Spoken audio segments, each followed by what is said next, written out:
The Oblivion Remaster shadow dropped last week, and it's great. Happy for everyone that's enjoying it. But reading the impressions and watching people play, all I can think about is one thing. When does the Fallout 3 Remaster drop? When's it dropping? Is it out yet? Has a shadow dropped? Is it out? When's it dropping? Todd? I'm sorry. I'm not trying to be rude and steal Oblivion's moment. I'm just so excited. Because Fallout 3 is a very special game to me. I've seen these memes of Oblivion hitting people like the meal at the end of Ratatouille. How it's helped them reconnect with a love of gaming that they thought they'd forgotten. And for as much as I love Oblivion, I know that's not me. I know my heart doesn't really belong to the rolling fields and snow-capped mountains of Cyrodiil, as much as that might be nice. Nah. It belongs to the skeletal ruins of downtown DC, the grim desolation of the capital Wasteland. That's my soul food. And I would love nothing more than to not only re-experience it, but to share that experience with an entirely new audience. All the people who were either too young to play Fallout 3 when it was released, or didn't think that kind of game would be for them, or whatever other reason kept them away. God, Butch, why don't you just leave me alone? Because if you've never had the pleasure, Fallout 3 it's something magical. And I want you to know you should be excited. But first, I gotta start this one with a bit of a confession. Because the first time I played Fallout 3, I bounced right off it.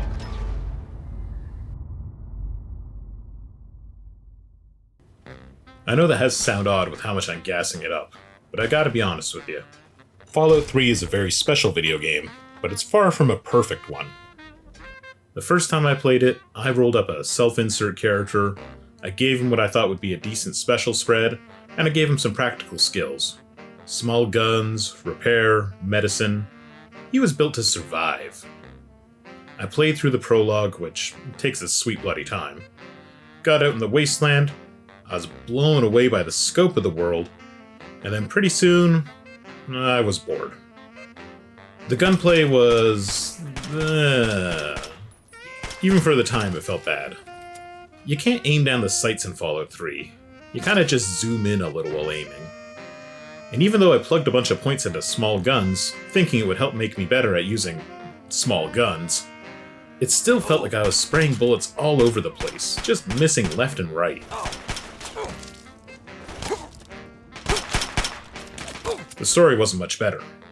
Fallout 3 has you chasing after your missing dad, and while I tried my best to play the dutiful son, my heart just wasn't in it. I didn't care about finding my dad, and I felt like I was being led around by the nose to go after him.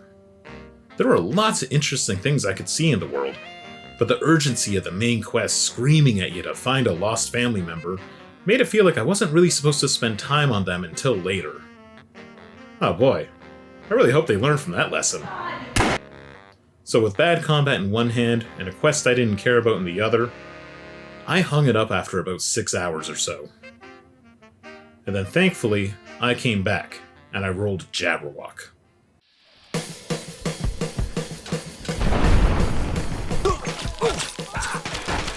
Jab was the opposite of a stand-in character. Jab was a freak. 10 luck, 1 endurance. Forget surviving. I wanted to live. I gave him tag skills in explosives, melee, and sneak. If the gunplay felt bad, screw it. I'd throw bombs at people and stab any of the survivors. No aiming required. If the main quest bored me, why bother? Sorry, Dad, you're on your own. I made a promise to myself to only do whatever seemed to be the most fun thing to do at the time. If I was walking towards one objective and I saw a giant big boy mascot over the hill, forget it. I'm checking out the big boy. If there was a clear, better reward for completing a quest one way, but another way seemed funnier, I'm going with the laugh. These games are about choices, and I chose to always be myself, for better or worse. I even took this into the prologue of the game. While escaping the vault, you might find a slightly used vault utility suit. This is an outfit that's similar to the regular vault suit, but it's a little more rumpled, it's unzipped at the top, and most importantly, has red canvas sneakers. Big red clown shoes for the silliest idiot in the Wasteland. I put them on in the vault, and I never took them off. Never equipped another piece of clothing or armor. Yeah, sure, this made the game harder, but I loved running around in those red shoes. If you watched my 6 mistakes you should make in Fallout 4 video, some of these ideas might seem a little familiar, and that's no coincidence. Fallout 3 is basically where I discovered my entire gaming philosophy. And it's what I mean when I say that this game is very special to me. Because I had an incredible time. My jab run is a high I've been chasing ever since. Once you approach it with the right mindset, Fallout 3 reveals all of its best qualities.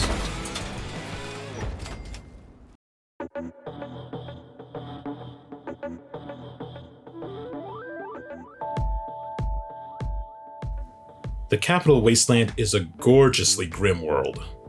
It has a kind of bleakness that hasn't been captured by any other game in the series since.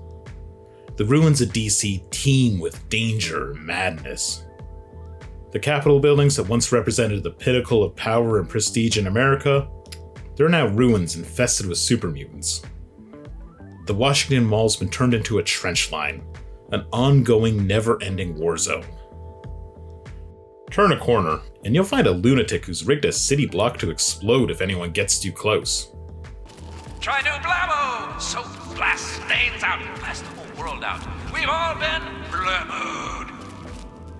Who the heck is this guy? Why is he doing this? You'll never really know. Tears and salt and earth and dirt. It's one of dozens of one-off encounters and set pieces that make the world feel alive. Turn another corner, and you'll find this small town caught in the crossfire of 2 cosplayers. A couple of weirdos who seem to believe they're really a pair of comic characters from the past, blissfully lost in the sauce. Everywhere you look, people have lost their minds. The capital Wasteland is a desperate place, one that feels truly post-apocalyptic. You come to realize that you exited the vault into a very strange, very alien world. Hang on, you're not one of them. I nearly blasted you in 2. And while the main quest of Fallout 3 isn't my favorite, the side quests in environmental storytelling are second to none. To me, wandering the waste and seeing what new, horrific, or hilarious thing you'll find is the heart and soul of the game. It's my favorite part of Fallout 4, and I'll just say it, it's even better in Fallout 3. You see, Fallout 3 has a very handcrafted feel compared to Fallout 4, and I say this as someone who loves Fallout 4. There are more populated towns, settlements, and camps to find, and each one is littered with more people to interact with. And while they might not be as grand or as visually spectacular as Diamond City, each one's filled with a unique cast of characters that you're gonna remember. And as you wander, you'll see more unique art assets that make the different locations stand out. There's this GDC talk I watched a long time ago about how they made Fallout 4, and how much they relied on what they call kits. Different palettes of location assets like walls and pipes and stairways, things they could reuse to quickly build out the world.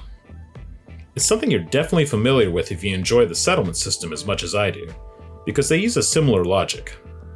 The settlement system is like a kind of baby version of what the devs used to put the world together.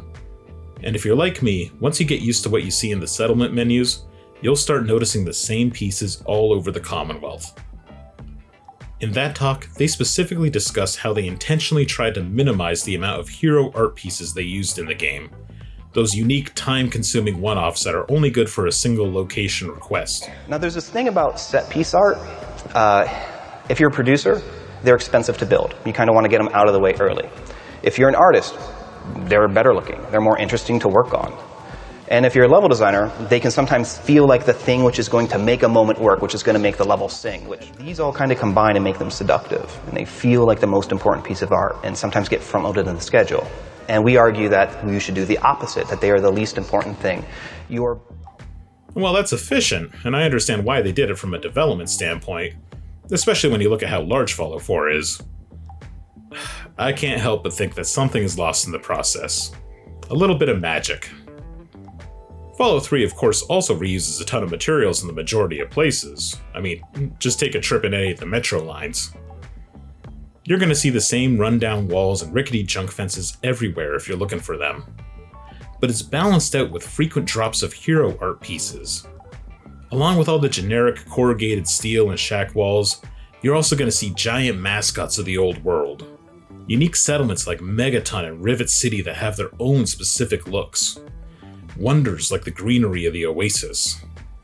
All of these one-time or location-specific bits that make these places stand out. Combine these unique flourishes with all the extra NPCs scattered about, and it makes the world feel so alive and so rewarding to explore. And I'm so excited for a new audience to experience this world, this Fallout.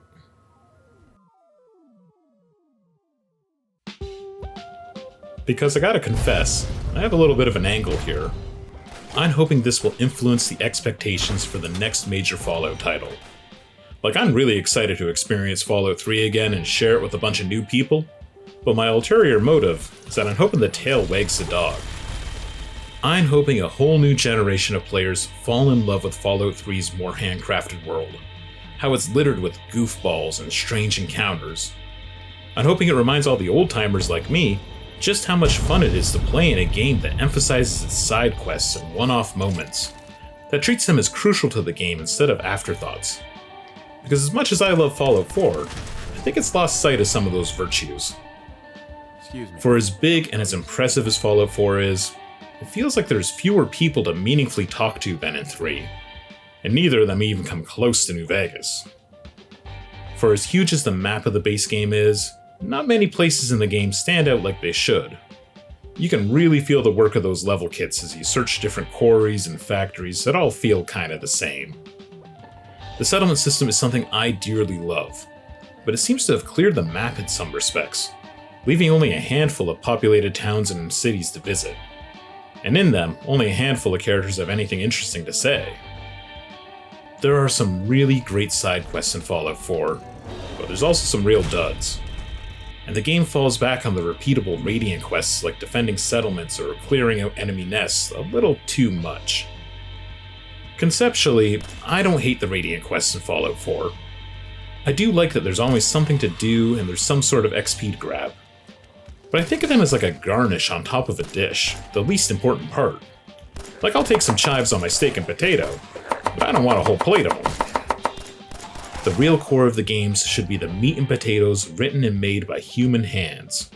And then the metaphor's getting a little messed up here. The main quests, the side quests, the memorable areas. The fun characters that you remember after more than a decade. And I've been getting a little nervous watching Bethesda titles lean more and more into procedural content. You know what I'm talking about. I'm hoping the reception of the Oblivion and Fallout remasters helps them course correct a bit. Reminds us of the magic of those earlier titles and what they felt like. But I also think this is an opportunity to improve Fallout 3. Because like I said, it's not a perfect game. The big obvious thing is the combat. If the gunplay in Fallout 3 was so bad that I had to make a character that didn't use it to enjoy the game, I think that means it's time to revamp it. Fortunately, I don't think we need to worry. We're already seeing discussion about this. I think it's a pretty safe bet to assume that the remaster's gun combat will be more like Fallout 4's, which would be perfect to me. I really enjoy the gunplay in 4. I also think it's safe to assume that melee combat will probably enjoy the same upgrades and tweaks that we see in the Oblivion Remaster, with all the added hit effects, flinches, and even some rebalances. But if I could get a little greedy, I would love it if they did more. I recently watched my wife play through Fallout New Vegas for the first time, and she made a pure melee fighter, never fired a single bullet the entire game and all of the DLC. While she had a great time swinging her super sledge back and forth through anything dumb enough to get in her way, it would have been great if there was a little more variety in the kind of swings and moves that she could do. Games like Darktide have really elevated what can be done with first-person melee combat, and while I don't expect anything close to the depth we see in that game, I would love it if they could give melee characters something more. You know, maybe a way to close gaps on enemies that are just out of reach. A small juke or something to help avoid gunfire on the way in. A bit more locational damage. Things like hammers knocking weapons out of hands easier than, say, a knife. We don't need to reinvent the wheel, but while we're upgrading the gunplay, let's try to bring melee into a modern standard as well. And the big thing, my absolute dream edition for the Fallout 3 remaster, would have to be settlements. Yep, I know this one's a bit pie in the sky. It would involve a lot of work. You'd have to rebalance all the junk you see in the game, add a bunch of new items, new types of NPCs and such, but I think it would be a massive improvement and well worth the effort. The settlement system is a fantastic avenue for player creativity and long-term replayability. If you ask me, it's Fallout 4's secret weapon. It's the thing that keeps so many of us coming back to that game and continuing to play in that world. It's what many people say is the best part of Fallout 76, being able to add your own personal mark on the world. And I would love to be able to do the same in the capital Wasteland. As this isn't something that Fallout 3's map and world was designed with in mind, I'm picturing something more like Fallout 76 camp system, rather than the static workbenches that we see in 4. Maybe a new quest opens them up, or maybe it plays into Moira's Wasteland Survival Guide quest chain. Maybe you could unlock a handful of deployable workbenches that allow you to build in a small, non-populated area out in the wastes. I don't want to get too into the weeds on speculating how it could work. As long as you could build a few shacks and populate them with a handful of NPCs that you can dress and equip, I'd be happy. But that's just my wishful thinking. Even without settlements, there are a lot of reasons to be excited for a Fallout 3 remaster. And I'm flat out jealous of all of you who will be able to experience it for the first time. I'm really curious what y'all think about it. This was a bit of a different video from my usual stuff. If you're a returning viewer, let me know what you think about it. And if you're new to the channel, please check out some of my other stuff. I'm working on my first settlement build video right now, and it's shaping up to be a doozy. So if you like that sort of thing, subscribe. And if you don't, well, you can also still subscribe. I'll probably do something you like eventually. Thanks.